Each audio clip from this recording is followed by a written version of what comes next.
Vamos a terminar con la unidad 1 y vamos a empezar ya hoy la unidad 2. O sea, esto va a ser un poquitín largo, pero no creo que tanto. ¿Está bien? Entonces, un poquito recordando lo que hemos visto, lo que vimos en la clase pasada que comenzamos a estudiar, bueno, la piel, o sea, eh, el concepto de histología, la composición química de las células, sobre todo, estuvimos viendo, bueno, primero, que la histología es una disciplina que forma parte de la biología y examina los tejidos. ¿Qué tejidos? Los tejidos de los organismos para conocer su estructura y sus funciones. Y que estos tejidos son agrupaciones complejas de células organizadas para cumplir una determinada función. Y en dependencia de esas funciones que cumple y de sus características estructurales, se podían clasificar en 4 grandes grupos: tejido epitelial, tejido conjuntivo, tejido muscular y tejido nervioso. Eso estuvimos viendo la clase pasada. Vimos además que la célula constituye la unidad anatómica y funcional de todo ser vivo, con un papel extraordinariamente importante, vital, protagónico, siendo la menor porción de materia viva capaz de cumplir con todas, absolutamente todas las funciones del organismo. Vimos también que esas células estaban compuestas por un conjunto de compuestos químicos que se dividían en macromoléculas y micromoléculas, y esas macromoléculas, que son las proteínas, los lípidos, los hidratos de carbono y los ácidos nucleicos, de las cuales estuvimos estudiando las proteínas y los lípidos. Y bueno, también moléculas más simples, esas micromoléculas, como son el agua, las sales minerales y los iones, entre otros, ¿verdad? Y que obviamente estudiar la composición química, comprender la estructura y función de cada una de esas macromoléculas, en particular las que vimos la clase pasada, las proteínas y los lípidos, o sea, es un punto de partida importante para poder después entender todo lo que vamos nosotros a ver en esta asignatura ya concretamente dirigido hacia la piel. O sea, aquí estamos hablando de elementos, hablamos de elementos muy generales. Entonces hoy lo que vamos a continuar, ya vimos la clase pasada, proteínas y lípidos, hoy vamos a ver hidratos de carbono, ácidos nucleicos y los micronutrientes. O sea, terminar de estudiar de manera general la composición química de la célula, y obviamente nos faltaría desde la parte de esta célula la estructura, la morfología de la célula, y eso es lo que yo voy a dejar como trabajo autónomo, porque incluso son algunos elementos que de alguna manera ustedes tienen que haber visto en el bachillerato como parte de la biología. O sea, si vieron biología, obviamente biología celular, tuvieron que hablar de la célula eucariota y tuvieron que ver su estructura. Entonces, sobre eso vamos a dejar un trabajo autónomo que yo voy a explicar en su momento. No me voy a adelantar. Entonces, hasta aquí alguna duda, todo el mundo entiende de qué es lo que vamos a ver hoy. Además de esto, vamos a ver en un segundo momento, pues, algunos elementos introductorios sobre la unidad 2 que ya tiene que ver con la estructura de la piel y las funciones, etcétera, etcétera. Entonces, si ya vimos proteínas y vimos lípidos, vamos a hablar un poquitico de los hidratos de carbono, conocidos también como carbohidratos, conocidos también como glúcidos, conocidos también como azúcares. Bueno, ¿qué pasa con los hidratos de carbono? Bueno, en primer lugar, son la principal fuente de generación de energía del metabolismo. O sea, todo lo que nosotros comemos que tenga azúcares va a integrarse a una ruta metabólica, a varias rutas metabólicas, dentro de ellas la más importante es la respiración celular, y esa respiración celular va a producir en nuestro organismo una energía equivalente a 4 kilocalorías por gramo de glucosa oxidada. Y eso es un proceso que se divide en glicolisis, ciclo de Krebs y cadena de transporte electrónico y fosforilación oxidativa, que es un proceso vital y es el proceso fundamental a través del cual nosotros, o sea, la célula y nosotros, obtenemos energía. O sea, ahí hay un elemento clave en cuanto a la importancia de los carbohidratos. Porque además, ojo, recuerden que los carbohidratos no es la principal fuente de reserva energética, pero sí es la principal fuente de alimentación en la dieta. O sea, ustedes comen más carbohidratos que lípidos, porque nos podemos comer un plato de arroz con menestra y ahí estamos hablando, además de que hay proteínas y hay lípidos, fundamentalmente una carga de carbohidratos muy grande, pero aquí nadie se come un plato de aceite. O sea, con el aceite se cocina la comida y en esa comida, por supuesto, está el aceite propio de los alimentos más el aceite que se le añade en su elaboración. Pero no es lo que más comemos. O sea, en cuanto a volumen y cantidad, se ingieren muchos más carbohidratos que grasas de manera general.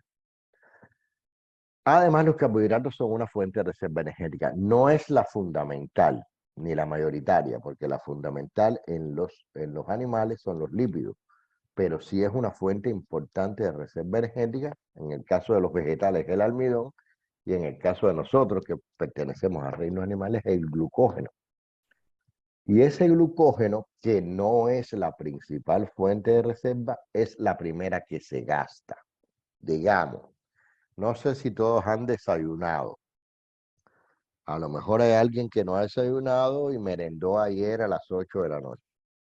Esa persona, entre las cuales yo me encuentro, que merendó anoche, no ha desayunado, puede hoy estar en esta clase, puede moverse y puede tener energía gracias a que está consumiendo los carbohidratos de reserva. O sea, el organismo tiene un conjunto de carbohidratos de reserva que se almacenan como glucógeno y que son los que estamos consumiendo ahora. Si ya nosotros hasta las 8 de la noche no comemos nada, ya todo ese glucógeno se consumió, se gastó, no produce más energía y empezamos a consumir las grasas, que son la principal fuente de reserva en cuanto a cantidad.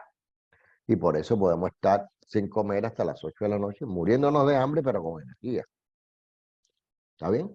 Pero insisto, los carbohidratos también son una fuente de reserva energética que de hecho es la primera que se empieza a consumir en los estados de ayuno. O sea, es una función importantísima. También tiene una función estructural y de protección, pues forman parte de la pared celular de los vegetales. Esto es el caso de los vegetales. O sea, toda esa celulosa que usted ve en los vegetales es, pues por supuesto, cumple una función estructural, es la que forma el tallo de una planta, es la que permite mantener el tronco de un árbol, todo eso está formado por celulosa, que en este caso son carbohidratos. Y por otra parte, esos carbohidratos o esos azúcares se encuentran en numerosas moléculas biológicas de tremendísima importancia, como es el adenosín trifosfato o ATP, como es el ADN, el ácido desoxirribonucleico, y como es el ARN, que es el ácido ribonucleico. O sea, los carbohidratos, hoy mismo vamos a hablar un poquitico del ADN y del ARN, forman parte de la estructura de estos compuestos tan importantes. Y además son precursores de otros compuestos que son esenciales para el organismo, como por ejemplo las vitaminas. Y así hay algunos carbohidratos que son precisamente monosacáridos, que son precisamente los precursores de la vitamina C, por ejemplo, que tiene un papel tan importante para la salud porque todas las vitaminas son esenciales. Y cuando hablo de esencialidad, estoy diciendo que el organismo no es capaz de sintetizar vitaminas. Por tanto, todas las vitaminas que nosotros necesitamos tenemos que ingerirla en la dieta. Y finalmente, los carbohidratos también están relacionados con un conjunto de enfermedades, un conjunto bastante grande de enfermedades, de la cual aquí solo pongo dos ejemplos: la diabetes, ¿verdad? Que es el exceso de azúcar en sangre, causado, entre otros factores, por deficiencias en los mecanismos de acción de una hormona que es la insulina. Y además también tenemos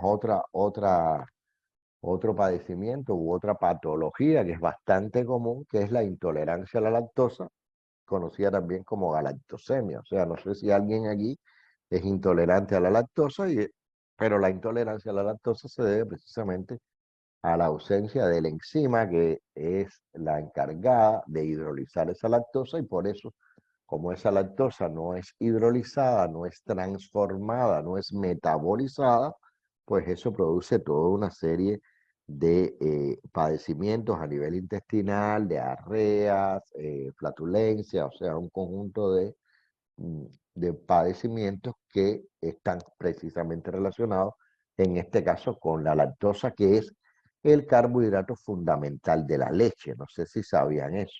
O sea, la lactosa es el carbohidrato o el azúcar o el hidrato de carbono o el sacárido más importante o más abundante en la leche, que es un alimento que tomamos todo el tiempo. ¿Está bien? Entonces esa sería a grandes rasgos la importancia biológica de los carbohidratos en sentido general. Ahora, ¿cuál es la estructura de los carbohidratos? Bueno, los carbohidratos son moléculas orgánicas, igual que los lípidos son moléculas orgánicas, igual que las proteínas son moléculas orgánicas, formadas fundamentalmente por carbono, hidrógeno y oxígeno. Y se dividen, digamos, para su estudio en 4 grupos fundamentales: los monosacáridos, los disacáridos, los oligosacáridos y los polisacáridos. Bien, los monosacáridos son la unidad estructural básica de los carbohidratos, o sea, son de la misma manera que los aminoácidos es la unidad estructural básica de las proteínas, es la unidad más pequeña que conforma las proteínas, y que los ácidos grasos son la unidad más pequeña o la unidad estructural básica de los lípidos, elementos que ya vimos en la clase de la semana pasada, pues aquí los monosacáridos son la unidad estructural básica más pequeña de los hidratos de carbono o los carbohidratos. Y aquí hay un conjunto de monosacáridos que de alguna manera ustedes conocen, glucosa, por ejemplo. La glucosa es un carbohidrato súper importante en la dieta y súper importante en el metabolismo. Precisamente a partir de la glucosa es que se producen las 4 kilocalorías por gramo, esa energía que tanto se necesita y esa energía que forma parte del metabolismo. Pero también está la fructosa, también está la galactosa y muchas otras que no estoy mencionando. Hay un grupo muy grande de monosacáridos que, como ven, tienen una estructura básicamente cíclica, ¿verdad? Y formado fundamentalmente por carbono, hidrógeno y oxígeno. Porque cada puntito de estos que hay aquí en esta estructura es un átomo de carbono. ¿Está bien? Esa es la unidad estructural más pequeña de los carbohidratos, que tiene toda una estructura y una morfología que no vamos a explicar porque no es el objetivo de esta asignatura. Simplemente lo que quiero es que se familiaricen y que entiendan qué cosa es un carbohidrato. Bueno, ¿qué será un disacárido? Si un monosacárido es la estructura mínima, pues un disacárido es cuando se unen 2 monosacáridos. De la misma manera que 2 aminoácidos se pueden enlazar entre sí a través de un enlace peptídico, aquí dos monosacáridos se pueden enlazar entre sí, ya no a través de un enlace peptídico, a través de otro tipo de enlace que se llama glucosídico. Y así aparecen los disacáridos, y estoy aquí poniendo en pantalla y presentándole 2 de los disacáridos más importantes y de los cuales ustedes también están relacionados. Uno es la sacarosa, el azúcar que usamos todos los días para endulzar la leche o lo que sea, y esa sacarosa que se caracteriza particularmente por esas características tan altas de dulzor, no es más que la unión de una molécula de glucosa con una molécula de fructosa. O sea, es un disacárido que forma entonces este elemento tan importante. Y el otro disacárido que les estoy presentando es la lactosa, que, como ya les comenté, es el carbohidrato fundamental que está presente en la leche y que a muchas personas no pueden tomar leche precisamente porque son intolerantes a la lactosa. ¿Eso qué significa? Que esas personas no pueden metabolizar esa lactosa, esta molécula. ¿Y qué significa metabolizar? Significa que esta molécula, para absorberse, tiene que romperse. Tiene que venir un enzima. Recuerden que un enzima es una proteína que tiene función de catalizar las reacciones que ocurren a nivel metabólico. una enzima tiene que venir y romper este enlace para convertir esa lactosa en dos monosacáridos, que en este caso son glucosa y galactosa. Las personas intolerantes a la lactosa, de alguna manera esa enzima, que es la lactasa, está dañado. Como está dañado, no puede romper la lactosa en dos monosacáridos. Como no puede romper la lactosa, esa lactosa no puede absorberse y eso es lo que trae todo un conjunto de problemas casi siempre de naturaleza intestinal. Bien, eso es lo que sucede con las personas intolerantes a la lactosa, que insisto, no pueden tomar leche, pero sí pueden tomar yogur, por ejemplo, porque el yogur es una bebida fermentada en la cual prácticamente no hay lactosa. Esa lactosa se convirtió en ácido láctico y por eso el yogur tiene ese sabor característico ácido. Pero ya esa lactosa está hidrolizada. Por tanto, esas personas intolerantes a la lactosa, usualmente, no todas, hay intolerantes estrictos también, no todas, pero muchas de ellas sí pueden tomar yogur, porque el yogur ya no tiene lactosa. El yogur prácticamente esa lactosa ha sido convertida en ácido láctico, que sí es más fácilmente absorbible. Nadia, ¿tú quieres decir algo que tienes la manita levantada? Sí, es una pregunta. A ver, primero dicen que el ser humano no estaba listo o adaptado para consumir lactosa, que es una evolución. No lo sé. El cuerpo se Yo, va. pues yo tampoco podemos buscarlo. Bueno, esa es la primera. Y la segunda, por ejemplo, Yo, yo tengo un sobrinito ajá. que él no puede consumir lactosa, pero ni derivados de lactosa ni carbohidratos. O sea, ajá, no puede ni yogur, ni queso, ni galletas, tiene un añito y medio. Todo lo Bueno, inflama. pues a ver, él definitivamente, yo no soy médico, Nadia, yo no soy médico. Ah, no, era Vamos, una pregunta de uso, vamos conocimiento. por ahí. La parte esa de que el hombre no estaba preparado para consumir lactosa es la primera vez que la estoy oyendo en mi vida. He oído muchas veces que el hombre no está preparado para comer carne, que es una teoría. Es la teoría de los veganos.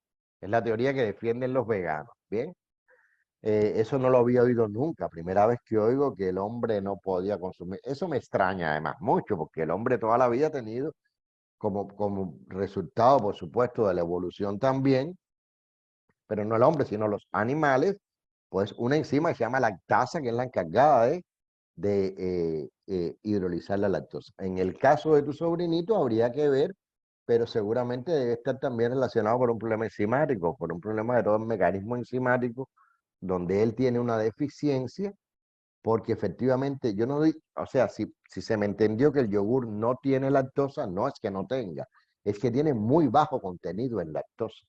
Y lo mismo pasa con la mayoría de los derivados lácteos.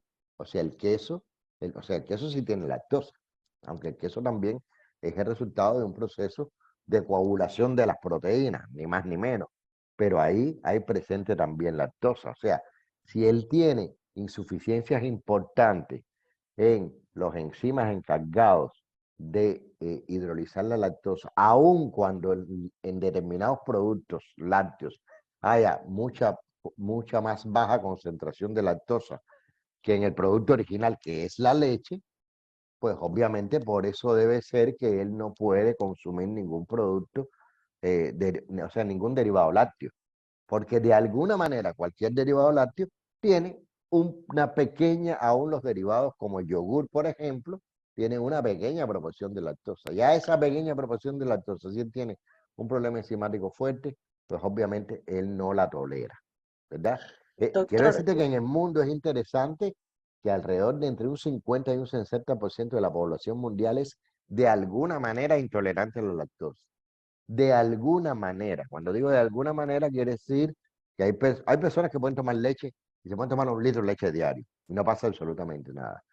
Hay otras que, que a lo mejor no se pueden tomar 1 litro de leche diario, pero sí se puede tomar un poco de leche diario y no pasa nada. Si ya empieza a subir el nivel de leche que se toma diariamente, pueden empezar los problemas como diarreas, etcétera, etcétera. Ese no sería un intolerante estricto, sería un intolerante a determinadas concentraciones de lactosa, ¿verdad? Y hay personas que en diferentes niveles la aceptan más o la aceptan menos.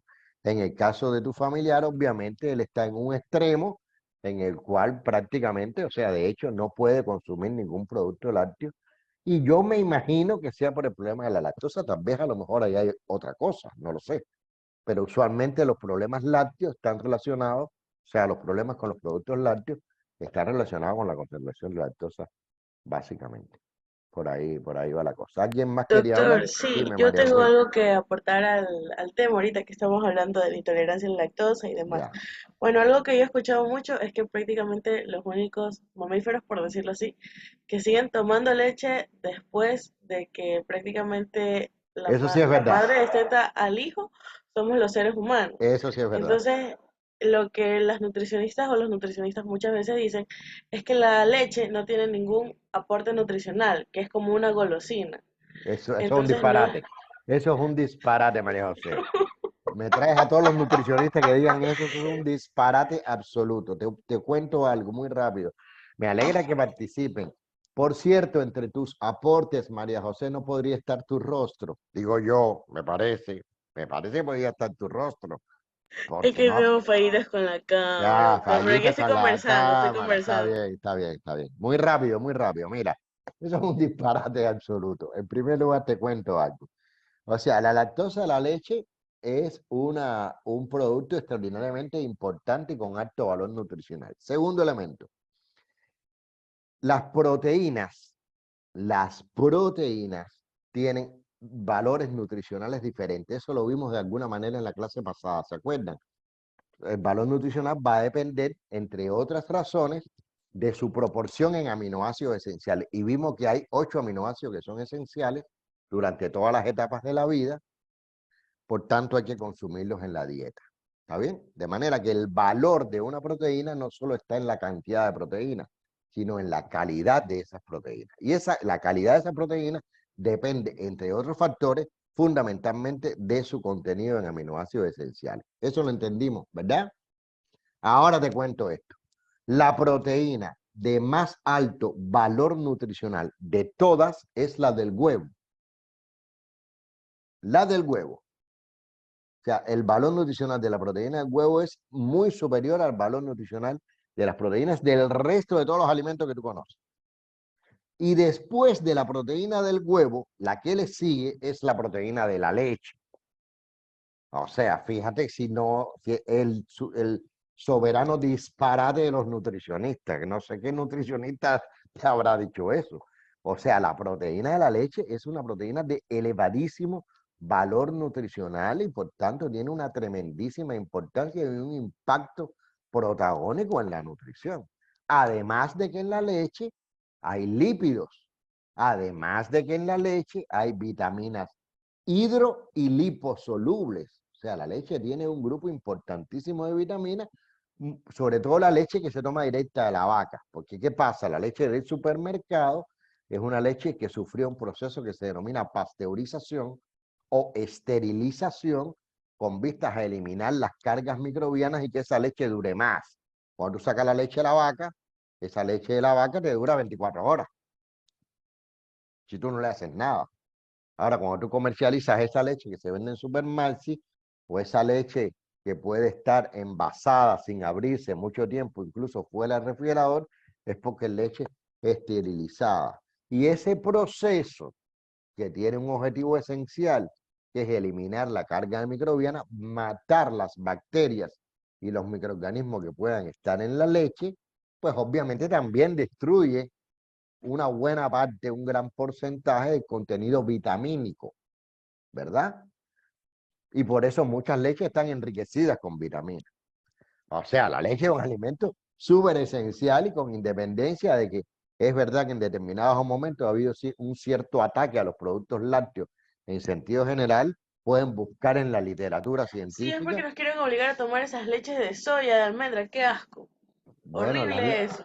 las leches de soya y de almendra, para empezar, no son leche, Sí, la única son leche es la de bebidas. vaca, yo también opino eso, a mí No, no no, me gusta, me yo parece sé que se le asqueroso. llama leche, yo sé que se le llama leche, pero, y te estoy diciendo todo esto porque ese sí es mi fuerte, porque yo soy licenciado en ciencia y tecnología de los alimentos.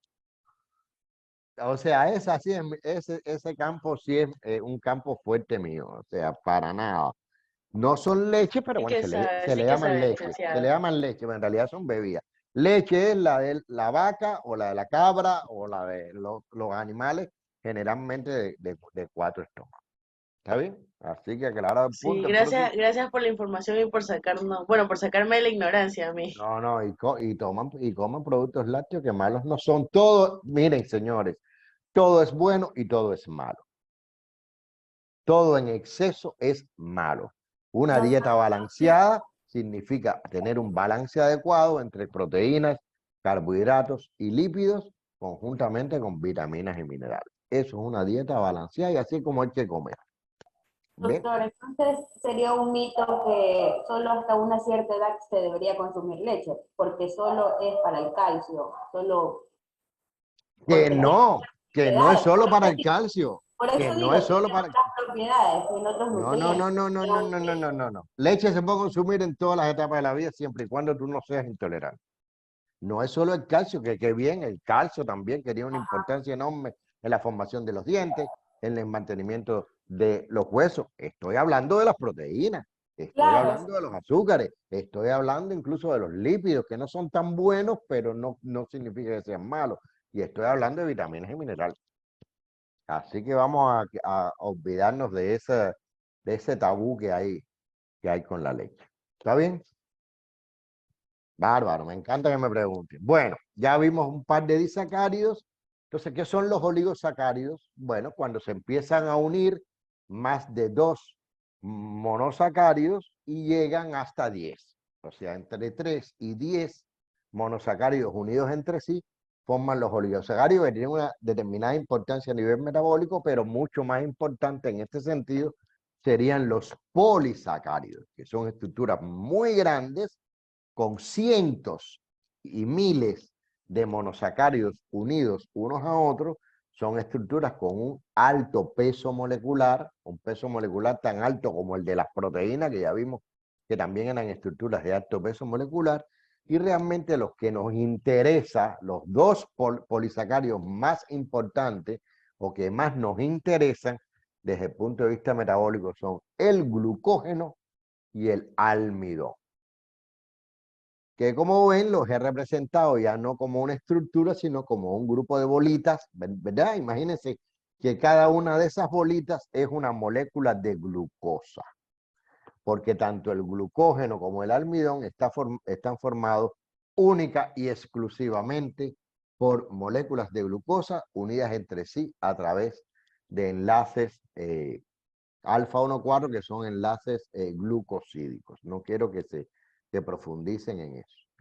O sea, el almidón es la principal, número uno, es la principal fuente de reserva energética del reino vegetal. O sea, todas las plantas lo que mayoritariamente tienen es almidón, pero además tiene una presencia protagónica en la dieta humana. Cuando usted come papa, en todas las variantes que se come papa en este país, que son muchas, usted está comiendo básicamente almidón. Cuando usted come arroz, el arroz, además de tener proteínas, además de tener un poquito de lípidos, el arroz básicamente es almidón. Los tubérculos básicamente son almidones.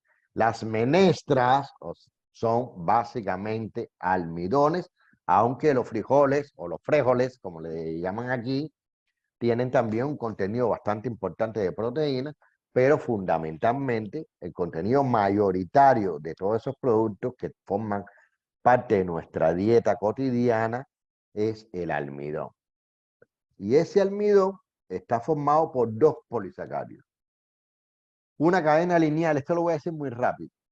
Una cadena lineal, cuando digo lineal, es que hay una glucosa, una al ladito de la otra, aun cuando esté aquí torcido, ¿ven? En realidad hay una al ladito de la otra, moléculas de glucosa unidas por enlaces glicosídicos. Esa cadena lineal se denomina amilosa y esos enlaces glicosídicos se llaman alfa 1,4 porque es el carbono 1 de una glucosa con el carbono 4 de la otra glucosa. Porque aquí los carbonos se enumeran 1, 2, 3, 4, 5 y 6. ¿Está bien? Esa es una fracción importante del almidón Y la otra fracción que también forma parte del almidón se le denomina amilopectina, que ya no es una cadena lineal, sino que es una cadena que tiene ramificaciones. Es una cadena ramificada. ¿Por qué ramificada? Porque además de que hay una cadena lineal alfa 1,4, como la ven aquí, también en determinados puntos de esa cadena alfa 1,4 hay enlaces alfa 1,6 que empieza a formar las ramificaciones. ¿Ven? Aquí sería F1,4, F1,4, F1,4, F1,4, pero aquí salió un alfa 1,6 para formar un alfa 1,4, un alfa 1,4 y aquí otro alfa 1,6. En fin, que esos enlaces, esa combinación de esos enlaces, crean una estructura que ya no es lineal, sino ramificada. Y el almidón presente en todos esos vegetales que les acabo de comentar, papa, arroz, eh, boniato, que aquí tiene otro nombre, no me acuerdo ahora cómo es que le dicen a boniato aquí, malanga, que sí se llama malanga, pero ustedes la consumen poco, en fin, todos los tubérculos, todo lo que se saca de la tierra, ¿bien? Más todas las leguminosas, lentejas, frijol negro, frijol rojo, todo eso está repleto de almidones, ¿bien? Y esos almidones son estructuras que contienen en su interior amilosa y amilopectina. Por eso se dice que el almidón es una mezcla de dos polisacáridos, la amilosa y la amilopectina. ¿Está bien? Ese es el almidón que comemos y que es súper importante en la dieta. El glucógeno, que es el otro elemento que ya tiene una importancia metabólica. El glucógeno se le conoce también como almidón animal, porque si bien el almidón es típico de los vegetales, el glucógeno, recuerden que es la principal forma de reserva energética de los carbohidratos. Ojo, no la principal forma de almacenamiento energético de los animales, que son los lípidos, pero dentro de los carbohidratos, el glucógeno es la fuente a través de la cual nosotros reservamos energía. Se le conoce también como almidón animal porque es un polisacárido que se parece a la amilopectina. Fíjense que además ahí le estoy poniendo alguna información que se almacena en el hígado donde están las reservas de glucógeno que empezamos a gastar en los procesos de ayuno, no prolongado, pero digamos, lo que les comenté, usted merendó anoche y no ha comido nada hoy. Pues nos podemos mover, yo puedo mover las manos y dar esta clase porque estoy usando la reserva de glucógeno. Constituye el 10% de la masa hepática, o sea, bastante. Y además se almacena en los músculos y además un poquito en el cerebro, pero fundamentalmente en el hígado y en los músculos es donde se almacena el glucógeno y que, tal y como les había comentado, su estructura se parece bastante a la de la amilopectina del almidón, aunque es mucho más ramificada. Fíjense, una sola molécula de glucógeno, que es lo que les decía, que son estructuras de alto peso molecular, puede contener más de 120.000 monómeros de glucosa, o sea, 120.000 unidades de glucosa unidas todas entre sí, por enlaces alfa 1,4 y por enlaces alfa 1,6. Y aquí está la diferencia en cuanto a los niveles de ramificación. Esta sería la amilopectina, que es una fracción del almidón, y este sería el glucógeno, que se parece mucho a la amilopectina, pero es más ramificado. Pero ambos tienen enlaces glucosa-glucosa AF1,4 y AF1,6. Ambos. Estos punticos rojos que he puesto aquí es donde empiezan las ramificaciones, es donde están los enlaces 1,6, alfa 1,6. Y a partir de aquí es que comienza una ramificación. No sé, por ejemplo, aquí empieza una ramificación y dentro de esa ramificación hay otra ramificación y así sucesivamente se va creando esa especie de red de moléculas de glucosa. Ambos son muy importantes. El almidón es muy importante en la dieta humana y el glucógeno es muy importante por formar parte de la reserva energética de los animales. ¿Está bien? ¿Alguna dudita hasta aquí? Bueno, ¿qué otra macromolécula nos queda? Los ácidos nucleicos, ¿verdad? ¿Qué cosa es un ácido nucleico? Más o menos todo el mundo sabe de qué estamos hablando, ¿verdad? Aunque sea por cultura general. O sea, los ácidos nucleicos son llamados ácidos nucleicos por su carácter acídico y por su localización en el núcleo de la célula. O sea, los ácidos nucleicos están en el núcleo celular. ¿Bien?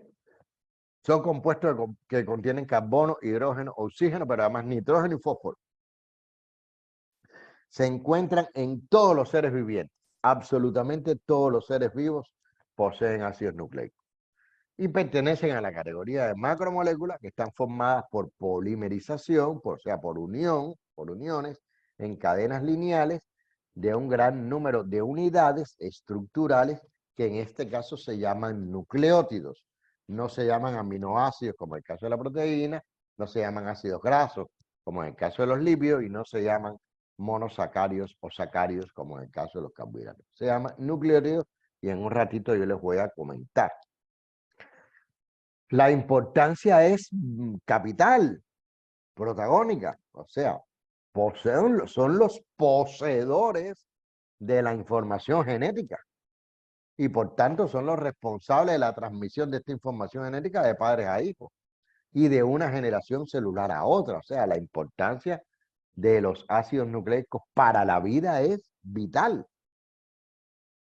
Tienen además un papel fundamental en la síntesis de proteínas en las células. O sea, yo les comenté que en las células, pues en los procesos metabólicos, la proteína que ingerimos se metaboliza hasta aminoácidos para absorberse, pero es que en la célula hay que sintetizar proteínas y esa síntesis proteica se debe precisamente a la presencia o a las funciones tan importantes que cumplen los ácidos nucleicos y dirigen, miren qué importante, dirigen el ensamble correcto de aminoácidos en secuencias definidas. Recuérdense que las proteínas se diferencian entre sí no solo por su estructura secundaria, terciaria y cuaternaria, sino pues simplemente por el orden en el que están colocados los aminoácidos como parte de la estructura primaria, en la secuencia de los aminoácidos. ¿Cuáles son esos aminoácidos? ¿Qué orden tiene? ¿Cómo se repiten? Si se repiten o no se repiten, con qué frecuencia se repiten, es lo que constituye la estructura primaria de una proteína y ahí hay un papel protagónico de los ácidos nucleicos. Y bueno, por supuesto, la individualidad y el potencial funcional de cada ser humano, o de cada ser, no ser humano, de cada ser vivo, son determinados por la información que está contenida en sus ácidos nucleicos. ¿Está bien? Entonces, desde el punto de vista estructural, ya dijimos que son polímeros de unos compuestos que se llaman nucleótidos. Ahora, ¿qué son los nucleótidos? Pues un nucleótido es un nucleósido, y aquí aparece otro elemento nuevo, que tiene un grupo fosfato. ¿Y qué cosa es un nucleósido? Bueno, pues un nucleósido es la unión de una base nitrogenada y un azúcar, que no es la glucosa, que no es la sacarosa, que no es la galactosa, que no es la fructosa, es una pentosa, en este caso. Una pentosa no es solo un azúcar, es un grupo de azúcar. Bien, repito, un ácido nucleico es un polímero de nucleótido, un nucleótido es un nucleósido más un grupo fosfato, y un nucleósido es una base nitrogenada más un azúcar que se denomina pentosa. Y vamos a verlo aquí esquematizado. O sea, este azúcar, un azúcar, fíjense que tiene una estructura glucídica, ¿verdad?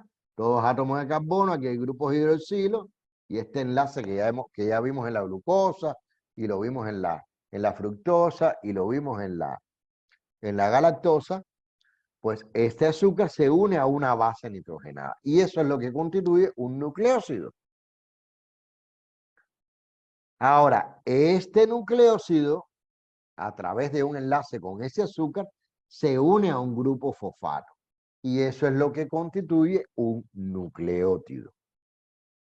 Y cuando yo empiezo a unir muchos nucleótidos, es que se forman los llamados ácidos nucleicos.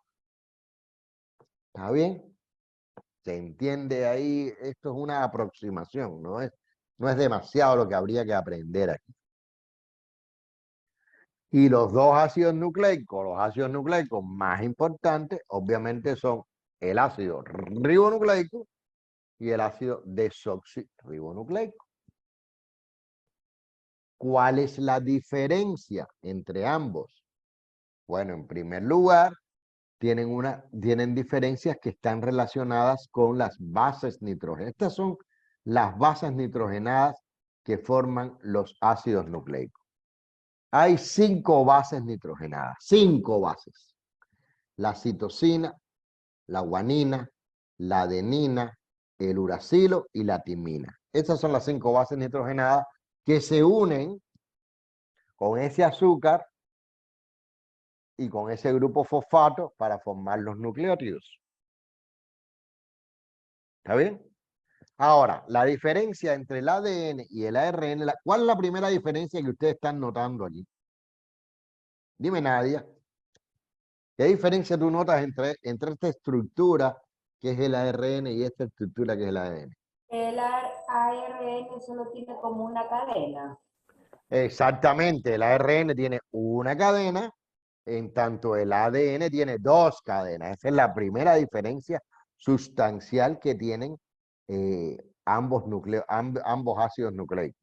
Esas diferencias, por supuesto, generan un conjunto de diferencias funcionales. O sea, las funciones del ácido ribonucleico son diferentes a las funciones del ácido desoxirribonucleico, pero de eso no vamos a hablar. Eso sería un curso de bioquímica o un curso de genética, no es nuestra idea. Y la otra diferencia es que las bases nitrogenadas que están presentes en el ácido ribonucleico, además de la citosina, la guanina y la adenina, es el uracilo. Sin embargo, en el ácido desoxirribonucleico o ADN, si bien hay una coincidencia con la citosina, la guanina y la adenina, aquí no hay uracilo. En lugar de uracilo hay otra base nitrogenada que es timina. O sea que la otra diferencia que hay entre esos ácidos nucleicos, además de que uno está formado por una sola cadena y el otro está formado por 2 cadenas, además de eso, el ácido ribonucleico tiene entre sus bases nitrogenadas al uracilo, que no la tiene el desoxirribonucleico, o sea, el ADN, y el ADN, en cambio, no tiene uracilo, pero tiene timina, que es una base nitrogenada que no tiene el ARN. Esa sería, digamos, desde el punto de vista estructural, las diferencias fundamentales entre ambos ácidos, que por supuesto, tal y como les acabo de comentar, generan o producen un grupo de diferencias importantes en cuanto a la función que cumplen en el organismo estos dos ácidos nucleicos, que son obviamente los más importantes. ¿Está bien? ¿Alguna dudita hasta aquí? Entonces, lo que nos queda un poquito de hablar de este tema de composición química serían las sales, el agua, los iones, lo cual voy a hablar muy rápido, simplemente como un conocimiento general. Bueno, realmente el agua constituye entre el 70 y 90% de las células. No solo de las células, el organismo humano somos básicamente agua, ¿bien? Y obviamente la célula también, como ocurre en un grupo de procesos fundamentalmente de naturaleza acuosa, el agua tiene un papel pues muy importante, muy protagónico. Entre el 70 y el 90% de la célula y su entorno celular, tanto intra como extracelular, es agua. Y como ven ahí en este esquema, yo estoy mostrando algunos minerales y algunos iones que están fundamentalmente en el interior de la célula y otros que están fundamentalmente en el exterior de la célula.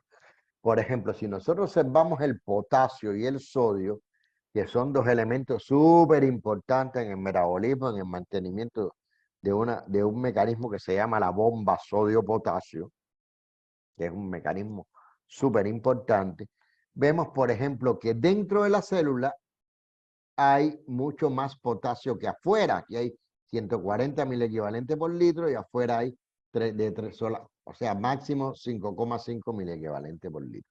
Pero con el sodio pasa al revés.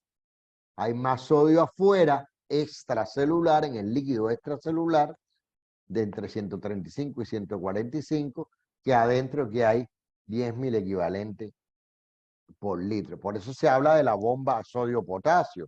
O sea, los balances y el equilibrio que tiene que existir, tanto en el sodio como en el potasio, dentro de la célula y fuera de la célula. ¿Está bien? El cloruro, por ejemplo, está mayoritariamente en el espacio extracelular. O sea, HCO3 que ven aquí ustedes, esto es bicarbonato, que tiene un papel fundamental en los procesos de respiración también. Calcio, que hay en ambos lados, más afuera que adentro. Proteínas. O sea, hay todo dentro de esa composición química en sales, minerales y agua. También hay elementos de extraordinaria importancia de naturaleza médica que, insisto, forman parte de disciplinas como la bioquímica y que yo no voy a profundizar en ello, simplemente para que vean cuáles, digamos, son las sales y los iones más importantes, que son el potasio, el sodio, el cloruro y el calcio fundamentalmente, además de que no son iones, pero también una presencia importante de proteínas fuera y dentro, que son las que de alguna manera deciden el balance de estos compuestos y que tiene un impacto importante en los procesos metabólicos que ocurren, que como ya les comenté, no voy a profundizar en eso. O sea, hasta aquí es lo que tiene que ver con la composición química de la célula, que son elementos muy importantes para después entender la composición química de la piel y la importancia o el impacto de esa composición química de la piel en todos los procesos que tienen lugar en la piel y que ya sí son directamente pertinentes a la carrera que ustedes están estudiando. ¿Está bien? Entonces, un poquito concluyendo los elementos que hemos visto, bueno, los glúcidos, carbohidratos, hidratos de carbono o sacáridos, vimos que son biomoléculas compuestas de carbono, hidrógeno y oxígeno, cuyas principales funciones en los seres vivos son brindar energía inmediata, además de todas las demás funciones que vimos. ¿Está bien? Aquí estoy poniendo, digamos, una que es muy importante. Se clasifican esencialmente en monosacáridos, disacáridos y polisacáridos. Me salté el oligosacárido porque no tiene una importancia tan meridiana o tan grande como esto que estamos hablando, como el resto de las clasificaciones. El almidón es un homopolisacárido. ¿Por qué homo? Porque solamente está formado por un monosacárido, que es glucosa. Por eso es homopolisacárido de reserva de los vegetales y está constituido por dos fracciones, amilosa, que es lineal, y amilopectina, que es ramificada. El glucógeno, en cambio, es también un homopolisacárido porque es igualito, formado únicamente por unidades de glucosa, pero es un homopolisacárido de reserva de los animales, a diferencia del almidón, que es de reserva de los vegetales, y posee una estructura ramificada similar a la amilopectina. Y acabamos de ver que los ácidos nucleicos son grandes polímeros formados por la repetición de monómeros denominados nucleótidos, unidos mediante enlaces fosfodiéster, o sea, los enlaces fosfatos de los que hablamos, y que poseen la información genética y son responsables de su transmisión de padres a hijos y de una generación celular a otra. ¿Está bien? Esos serían, digamos, los elementos más importantes que hemos visto en la clase de hoy, que tienen ustedes que integrar con los que vimos en la clase pasada, que estudiamos fundamentalmente, bueno, clasificación de los tejidos y empezamos a ver en la composición química las proteínas y los lípidos. Entonces, ¿qué nos faltaría de esta unidad? La estructura de la célula, la morfología de la célula, cuáles son los organelos y los componentes que conforman la célula. Y eso es lo que yo les voy a dejar de trabajo autónomo, que espero que hagan en general todos bien y muchísimo mejor. O sea, van a hacer un ensayo por equipos sobre célula eucariota. No me interesa la información de la célula procariota. Y ese es un trabajo autónomo que cierra el domingo 13 de noviembre a las 11:59. O sea, tienen 6 días, 7 contando este mismo lunes, que son las 7 de la mañana, O sea, tienen todo el lunes o toda la tarde del lunes para hacerlo. ¿Saben? O sea, espero que aquí sean mucho más responsables. No voy a dar grandes espacios después. Así que todos los equipos, por favor, presentando ese trabajo como máximo el domingo a las 11:50. Bueno, ya entonces vamos a entrar en la unidad 2, ya en la unidad más grande de este primer periodo, que conjuntamente con la unidad 1 son las que van al examen de medio ciclo, y ya es una unidad ya que sí tiene un interés muy particular para ustedes, porque ya entramos en la piel como tal, en la estructura de la piel específicamente. Entonces vamos a ver hoy muy brevemente, no es muy largo lo que nos queda, pues las características y funciones de la piel y una introducción a la estructura general para ya entrar en las particularidades de cada una de las capas que conforman la piel la semana que viene. ¿Está bien?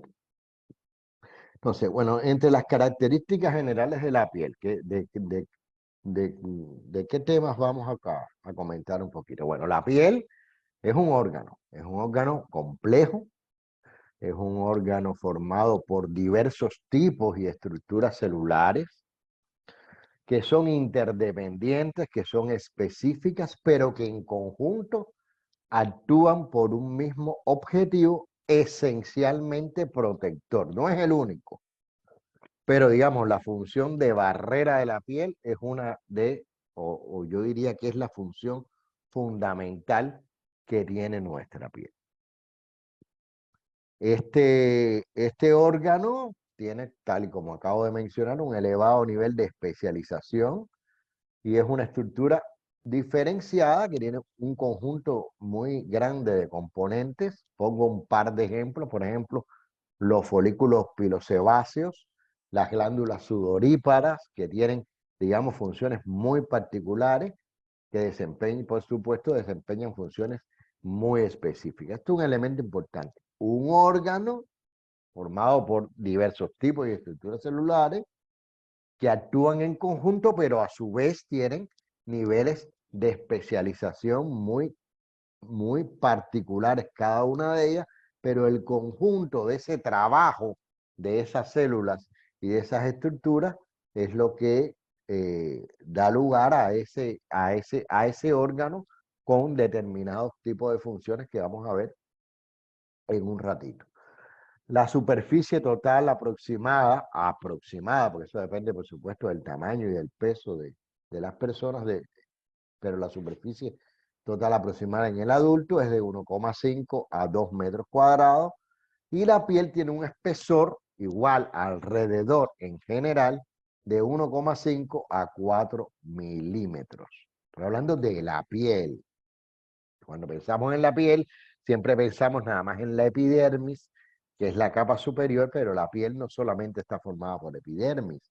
Hay otras dos estructuras que son la dermis y la hipodermis, y en total, pues, tienen un espesor de entre 1,5 y 4 milímetros.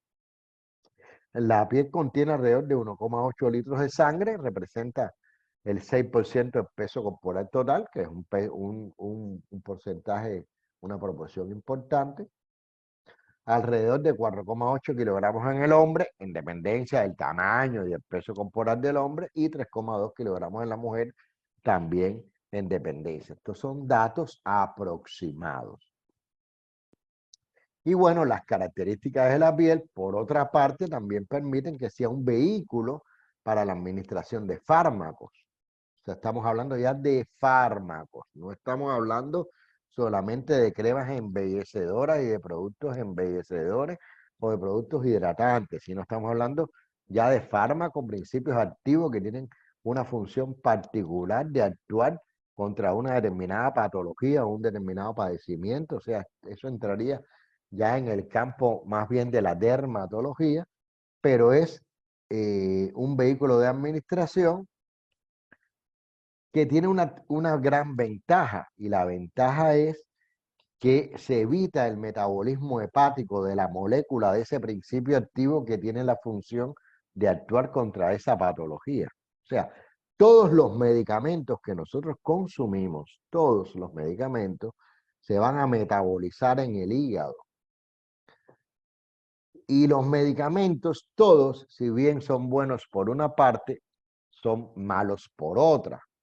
Lo que pasa es que el balance bueno o malo apunta al bueno, o sea, son más los beneficios de manera general que los elementos que pueden ser perjudiciales. Pero forzar al hígado a que metabolice un conjunto de compuestos químicos que no forman parte natural del cuerpo humano, siempre es un problema que puede traer un prejuicio, ¿verdad? Y la mayoría de los medicamentos se metabolizan en el hígado y tienen además un impacto en el riñón. Por eso los procesos de automedicación son malos. O sea, uno no debe automedicarse, sino acudir siempre a un especialista que sea el que diagnostique la enfermedad y el que evalúe el tratamiento que debe tener esa enfermedad, o esa patología, o ese padecimiento. ¿Está bien? Eso sería un poquito las características generales de la piel. La composición química de la piel, pues obviamente está muy relacionada con la composición química celular. O sea, fíjense, la piel tiene 64% que es agua. Ya le decía que somos agua. Y el resto del porcentaje se divide en un 33% de proteína, o sea, las macromoléculas fundamentales que hay en la piel son las proteínas. Hay un 2% de lípidos y hay un 0.5% de minerales y otro 0.5% que está destinado a otros compuestos. Pero como ven, básicamente es agua seguida por un importante porcentaje de proteínas. Y entre esas proteínas hay 3 proteínas claves de las cuales ya estuvimos comentando la clase de la semana pasada, porque forman parte también de la composición química celular, que son el colágeno, la elastina y la queratina. Y bueno, los lípidos, hay triacilglicéridos, que ya sabemos lo que son, hay ácidos grasos, que ya sabemos lo que son, hay fosfolípidos, que ya sabemos lo que son, hay colesterol, que ya sabemos lo que son, y hay CO, que todavía no tenemos muy claro qué son, pero vamos a ir aclarándolo y vamos a ir estudiándolo y profundizando en eso en el transcurso de lo que queda de este primer periodo. Entonces, yo quería dedicar un espacio a recordar, o más bien a plantear cuáles son las características fundamentales de esas 3 proteínas claves que son el colágeno, la elastina y la queratina. ¿Verdad? Colágeno, que es una palabra con la que seguramente ustedes están familiarizados por el número enorme de productos para la piel que contienen colágeno hidrolizado. Estoy poniendo uno, pues es una molécula proteica que forma fibras. El colágeno naturalmente se encuentra en todos los animales, son secretados por la célula del tejido conjuntivo o tejido conectivo, es lo mismo, tejido conjuntivo y tejido conectivo es lo mismo, por unas estructuras que se conocen con el nombre de fibroblastos, y ya hablaremos de eso también con más calma más adelante en el transcurso del semestre. Y realmente el colágeno es el componente más abundante de la piel y de los huesos, cubriendo alrededor de un 25% de la masa total de proteínas de los mamíferos. Y ya habíamos comentado la semana pasada, cuando hablamos de estructura proteica, y yo les había puesto el ejemplo que el colágeno tenía estructura secundaria, ¿se acuerdan? El colágeno tiene estructura secundaria en alfa-hélice, con la particularidad que no es una sola cadena proteica de alfa-hélice, son 3 cadenas interrelacionadas como lo están viendo en esta figura que está aquí, alfa 1, alfa 2 y alfa 3, pero son proteínas de estructura secundaria, de ahí la importancia que yo les di a esa estructura cuando se las expliqué la semana pasada. Eso es colágeno. Bien, además el colágeno, también hay presencia en la piel muy importante. Bueno, el colágeno es el que está en mayor porcentaje de elastina, que también es una proteína que les mencioné la semana pasada. La elastina también es una proteína del tejido conjuntivo y que tiene funciones estructurales que, ojo, a diferencia del colágeno, que proporciona fundamentalmente resistencia, porque la función del colágeno es proporcionar resistencia a la piel, la elastina confiere elasticidad a los tejidos. Bien, y esa elastina es un polímero con gran capacidad de expansión, de ahí su nombre de elastina, es como un elástico, recuerda directamente, ligeramente a una goma elástica, es también una proteína con estructura secundaria. Ahora, es una proteína en la que se mezcla la estructura de alfa hélice y la estructura de hoja plegada o láminas beta, que son elementos que también vimos en la conferencia pasada, o sea, en la conferencia del pasado lunes, ¿verdad? Recordar eso y si no lo recuerdan, volver a la clase pasada para echar un vistazo y refrescarlo. Y bueno, la región hidrofóbica significa temor al agua, o sea, los lípidos, por ejemplo, son hidrofóbicos. Esta proteína tiene una región hidrofílica con mucha capacidad de asociación con el agua, pero también una región hidrofóbica. Se plantea que es la que confiere esa elasticidad característica a la elastina. O sea, elastina por un lado, colágeno por otro, y también una proteína de extraordinaria importancia en la piel, sobre todo en la epidermis, en el cabello y en las uñas, es la queratina. Productos de queratina que ustedes también conocen perfectamente, porque se la echan en el cabello para tenerlo más, ya el cabello lo tienen lacio, pero lo quieren más lacio, es una cosa lacia que ya no sé hasta dónde va a llegar de tantos productos que se echan en la cabeza, en mi opinión, por gusto, porque no los necesitan. Bueno, esta también es una proteína con estructura fibrosa, o sea, es una proteína con estructura secundaria también, con una estructura secundaria mixta, donde hay también alfa hélice y láminas beta, altamente rica en azufre y constituye el componente principal, como acabo de decirles, de las capas más externas de la epidermis, y de eso vamos a empezar a hablar la próxima semana, el pelo y las uñas, y que también vamos a dedicar un tiempo al pelo y las uñas, pero eso es ya al final del segundo periodo, porque son anejos de la piel, o sea, son accesorios de la piel como tal. O sea, esas son tres proteínas que tienen un papel protagónico en la piel y que iremos estudiando el impacto que tienen a lo largo de esta asignatura. ¿Está bien? Ahora, dicho esto, vamos a hablar un poquitico de las funciones de la piel, que son básicamente 4 en la clasificación que yo he adoptado, porque ustedes se pueden encontrar en la literatura muchas clasificaciones y a lo mejor se encuentran 10 o 14 funciones de la piel, pero esas 14 o 10 funciones se pueden agrupar, digamos, en funciones más generales que son las que yo he tomado. ¿Está bien? La primera función, súper importante, diríamos que es la función fundamental, es la función de barrera. ¿Barrera de qué? Bueno, la piel actúa como barrera en ambos sentidos. Impide la penetración de sustancias extrañas y evita la pérdida de agua. De esto también vamos a profundizar en el resto de la asignatura. Pero, por ejemplo, todas las pieles secas, esas pieles tan secas que requieren de productos hidratantes, son el resultado de una pérdida transepidérmica del agua.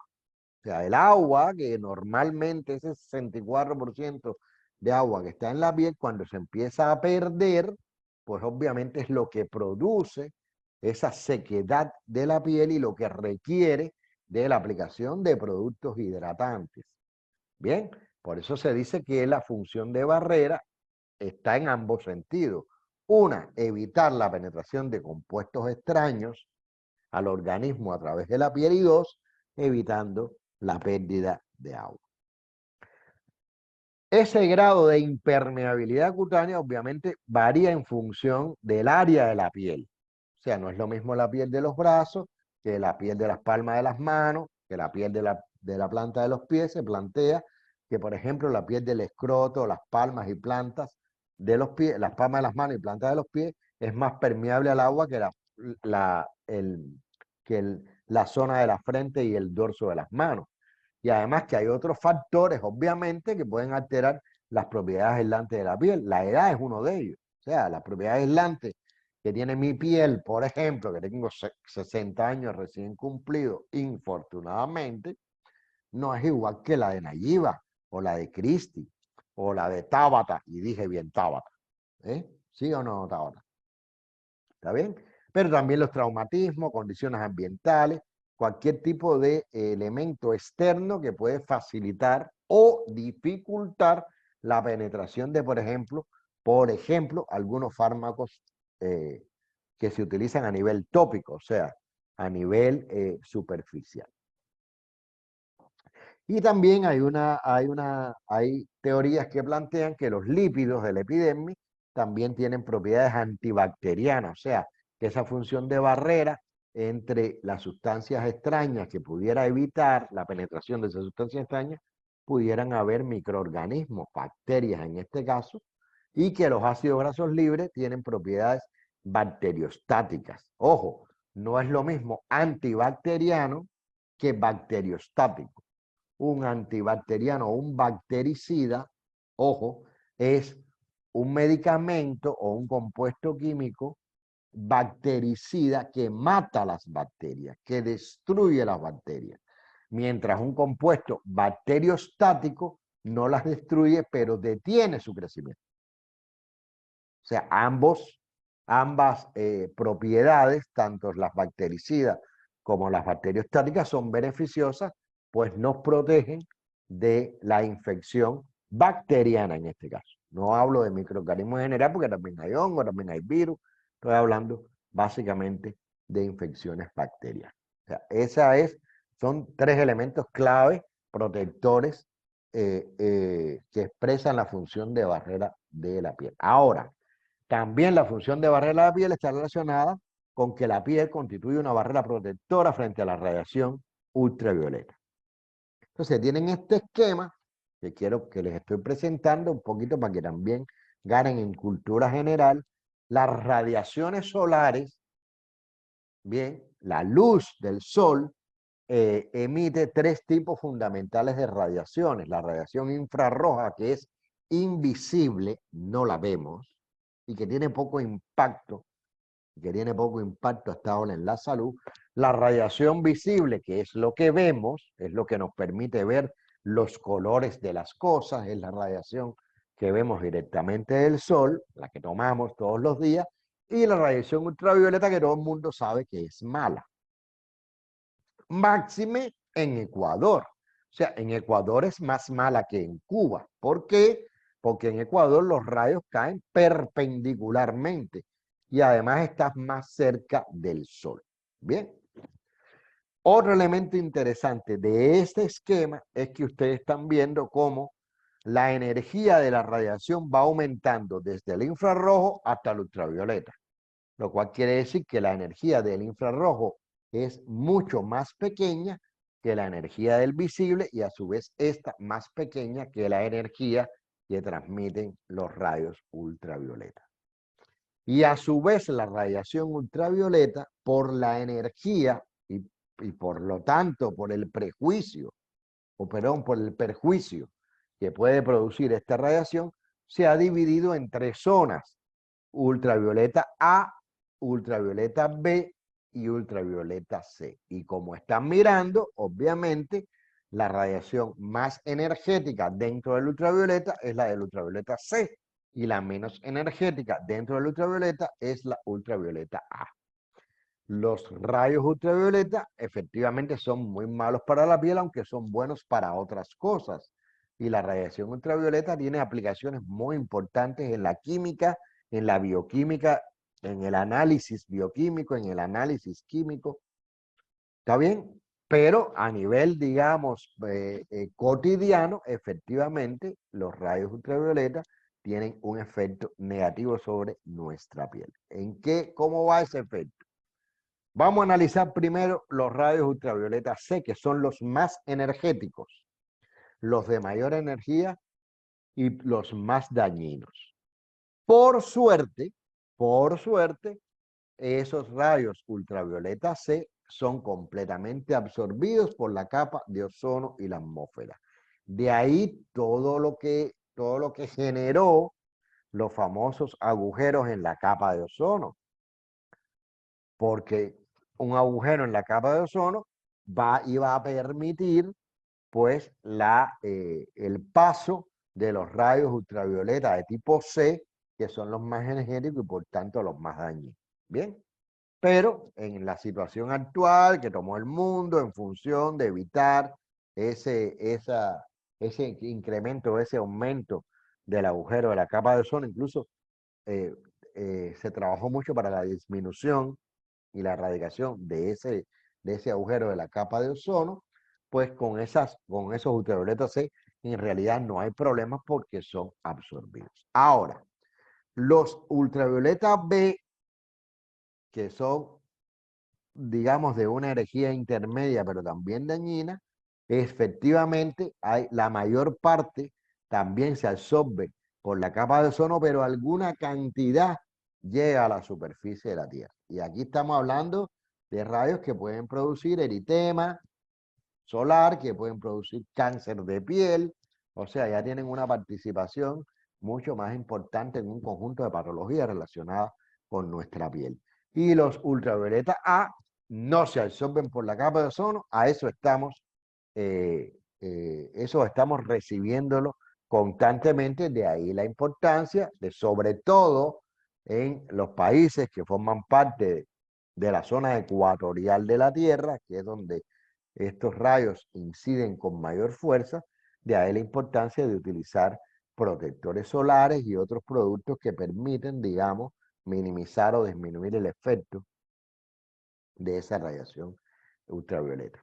Repito aquí, los ultravioleta B sí pueden penetrar en la epidermis, aunque son casi totalmente absorbidos por la capa de ozono, no todos lo son, y algunos pasan y pueden penetrar en la epidermis, son causa principal del eritema solar y a largo plazo, fotoenvejecimiento y cáncer de piel. O sea, esos hay que evitarlos. Y los ultravioleta A, que son los menos energéticos, también son absorbidos por la dermis, y aunque no están implicados en eritema solar, sí tienen una participación importante en procesos de envejecimiento y también de cáncer de piel a largo plazo, aunque como les dije, no tanto en el eritema. O sea, para los rayos ultravioleta, que la piel es una barrera a que no penetren de una manera más profunda, hay dos compuestos muy importantes, dos compuestos químicos, un compuesto químico y una estructura. Un compuesto químico muy importante que constituye una barrera para los UV es la melanina, porque esa melanina, que es producida por unas células denominadas melanocitos que están en la piel, es la responsable del color de nuestra piel. O sea, los colores más oscuros están relacionados con una producción mucho más importante de melanina y los colores más claros están relacionados con una producción, digamos, menos marcada de melanina que en el caso de los colores oscuros. Vamos a dedicar en el segundo periodo un espacio importante a los fototipos de piel, que obviamente tienen un papel extraordinario en esa protección. Y el otro elemento es el estrato córneo, del cual vamos a empezar a hablar ya la próxima semana. O sea, ambas estructuras absorben radiación UV y actúan como filtro, disminuyendo la cantidad de radiación que recibe el ADN de las células epidérmicas. ¿Está bien? Melanina por un lado, estrato córneo por el otro. Esa función de barrera también tiene que ver con un proceso muy importante que es la regulación de la temperatura corporal. O sea, la piel puede retener el calor, pero también disiparlo. En la piel hay un conjunto de termorreceptores cutáneos que envían señales al sistema nervioso central, en concreto al hipotálamo, y ahí se va a producir una respuesta adaptativa. O sea, si tienes mucho calor, ese calor se disipa a través de la sudoración. Por eso es una barrera. Y si tienes mucho frío, ese frío se intenta, o sea, la señal del frío que intenta minimizarlo es la contracción muscular involuntaria que se conoce como temblor. Cuando tenemos frío temblamos, cuando tenemos calor sudamos, ¿verdad? Son dos elementos que a nivel, digamos, del sistema nervioso central son indicadores de las temperaturas externas que están afectando nuestro organismo, y esa afectación se produce a través de la piel. Pero no solo tiene función de barrera, o sea, hemos hablado de la función de la piel como barrera, también tiene una función mecánica. O sea, la piel es elástica gracias a la elastina, ¿verdad? Y se adapta a presión y a fuerza de tracción mecánica, tal y como lo estamos viendo ahí en esa fotografía de un puñete, como le dicen ustedes, o pegando nuestra cara a un cristal. Una vez que ese puñete se separa, o que se separa nuestra cara del cristal, nuestro rostro pues recupera, por suerte, ¿no? Su condición inicial. Esas fibras elásticas, efectivamente, que son la elastina, son las responsables de volver a la posición inicial a nuestra piel después de un estímulo mecánico. Y otra propiedad mecánica de la piel es la protección frente a golpes, frente a la presión, o sea, es una barrera frente a determinados golpes que se puede dañar, pero que cicatriza con una determinada velocidad en función también de todo un conjunto de factores. O sea, tenemos la función de barrera, tenemos la función mecánica, hay también una función sensorial. ¿Por qué? Porque la piel es un elemento que recoge estímulos táctiles, vibración, presión, dolor, calor, frío, picor o picazón, como quieren llamarlo. Y obviamente aquí el tejido que está interviniendo ya no es el tejido conectivo, ya no es el tejido epitelial, estamos hablando de tejido nervioso. O sea, hay todo un conjunto de terminaciones nerviosas en nuestra piel, que pueden estar libres, pueden estar encapsuladas en receptores especializados, que son las que indican y las que emiten esa señal al hipotálamo y nos da una respuesta de si nos pica la piel, si nos pincharon, si tenemos un dolor, etcétera, etcétera. Y aquí les muestro muy rapidito, no es el objetivo central ni mucho menos, que eso está condicionado por un conjunto de receptores, algunos que son mecánicos, otros que son térmicos y otros que tienen otras funciones al actuar ante estímulos como ya sean mecánicos, químicos, físicos o térmicos, ¿verdad? Y se los dejo ahí para que lo visualicen. Y finalmente, hay una última función que cumple la piel, que es la función inmunológica. ¿Por qué inmunológica? Porque hay un conjunto de compuestos, fundamentalmente 3 poblaciones celulares, que contribuyen a esa inmunidad o a esa función inmunológica. Los queratinocitos, que son células presentes de forma permanente en la epidermis, y de los cuales estaremos profundizando en la clase del próximo lunes. Las células de Langerhans, que están presentes también de forma permanente en la epidermis, y los linfocitos T, que si bien no están presentes de forma permanente en la piel, acuden a la piel, ya sea a la dermis o a la epidermis, a través del torrente sanguíneo frente a la acción de un determinado antígeno. O sea, aquí estamos hablando de virus, bacterias, sobre todo virus, o sea, por eso se habla de función inmunológica, porque protegen nuestra piel y por tanto nuestro organismo, porque la piel es una puerta de entrada de contaminación microbiana, sea virus, bacterias u hongos, y precisamente esta función inmunológica va dirigida a proteger a nuestra piel de esas injerencias, por llamarla de alguna manera. O sea que serían estas 4 funciones fundamentales.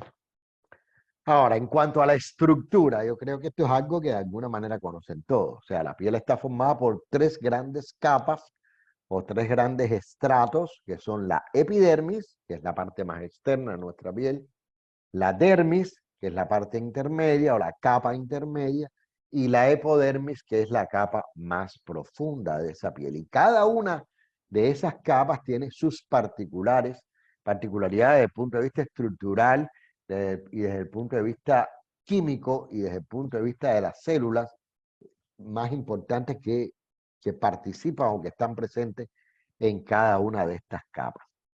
Y entonces yo lo que le voy a mostrar ahora es un poco la estructura de lo que vamos a ver en el resto de este primer periodo. O sea, la semana que viene vamos a empezar con el estudio de la epidermis. Y esa epidermis vamos a estudiar que está formada por varias capas. Y que en esas varias capas hay todo un conjunto también de varias células que tienen funciones muy particulares y que tanto desde el punto de vista estructural como desde el punto de vista químico. Y eso lo vamos a ver la próxima semana. La otra semana de más arriba vamos a estudiar la dermis, que también tiene otro conjunto de capas, que también tiene otro conjunto de células, que también tiene grupos de anexo, como son las glándulas sudoríparas y las glándulas sebáceas, y ahí es fundamentalmente donde está la elastina y el colágeno, en la dermis con estas funciones que ya hemos comentado. Y la semana de más arriba vamos a empezar a hablar de la hipodermis, que también tiene un conjunto de capas y una estructura particular con un conjunto de funciones importantes que cumplir en el organismo y en nuestra piel. Entonces, la semana que viene, la próxima clase, vamos a entrar y de hecho a terminar, vamos a ver si podemos terminar en esa misma clase, va a ser un poquito larga, pero es mejor terminar ahí mismo. Vamos a comenzar con el estudio de la epidermis. Entonces, un poquito para concluir lo que hemos visto hoy, bueno, la piel es un órgano complejo formado por diversos tipos y estructuras celulares interdependientes con un alto grado de especialización. Vimos también que la piel cumple diversas funciones, entre las que se destacan, que son 4, o sea, una clasificación de 4, donde entran también otras subfunciones, si queremos llamarlo así, una función de barrera, que es la más importante, una función mecánica, una función sensorial y una función inmunológica.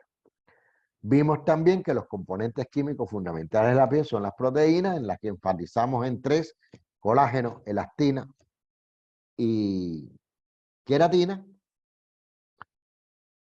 Y además hay lípidos, y además hay agua, y además hay sales minerales. Y que está compuesta, lo acabamos de ver, por 3 capas. La epidermis, la dermis y la hipodermis.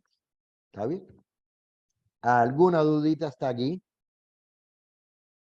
¿Algún comentario de la clase?